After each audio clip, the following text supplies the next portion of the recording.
Well, hello there. Today we're diving into an anime with a title so wild you'll probably think twice before clicking. I married my classmate whom I hate. Is this Japan's new strategy to boost the birth rate? Or just a guide on how not to build a relationship? In this review, we'll explore not only the anime itself, but also how not to impress a girl, what loveless marriage smells like, and what to do if your girlfriend is a tsundere with issues. Let's get into it. Our main characters are Saito and Akane, two teenagers brought together by their grandma and grandpa. Yep, not life, but a social experiment. Like, we didn't work out back in the day, so let's force our grandkids to marry and fix Japan's demographic crisis while we're at it. It's that classic case, the older generation projecting their regrets onto the younger. Grandpa probably looked like peak Leonardo DiCaprio in his youth, but fumbled the bag, and now he's trying to rewrite history through his grandson. So these teens aren't just classmates, like, they're pawns in a big intergenerational chess match. Saito and Akane are thrown into marriage right from the get-go. They live together, brush against each other accidentally, experience jealousy, insecurities. By episode 2 or 3, they're already having deep convos, arguments, sleepovers, and taking care of each other. But don't expect a typical rom-com fairy tale, and things get way spicier and sometimes even a little creepy. Enter Saito's cousin, Shisei. She acts like she's in a contest to become the ultimate waifu for her cousin, cooking for him, hovering over him, emotionally sabotaging him. Classic overprotective relative who just can't let go. At one point, she literally climbs into bed with him, not as a joke, but to assert control. Wild. Akane's got her own bundle of issues. Panic attacks, trust issues, emotional walls. The creators really tried to make her a unique kind of tsundere, and, well, it's hit or miss. You know she's not okay, but you still feel bad for her, especially once you learn her little sister is seriously ill.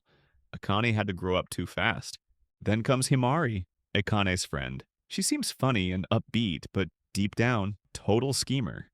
Out of the blue, she decides she likes Saito and starts flirting hard. She plays the nice girl angle, but it's clear she doesn't give a damn about Akane's feelings. She confesses her love, sends spicy pics, the whole pick-me package. Akane responds by trying to scare Himari off. She starts spreading rumors.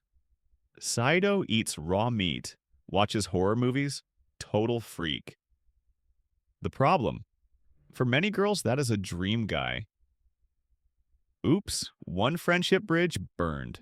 Saito's your classic nerd. Great grades, serious about the future. In Japan, that basically means he's a walking career path. Get into a good university, and you're set.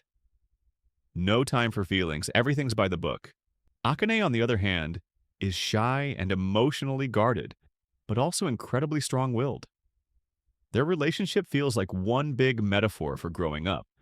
Through pain, awkwardness, and fear, they slowly learn to trust each other. But happiness never lasts long in anime. Enter Maha, Akane's little sister.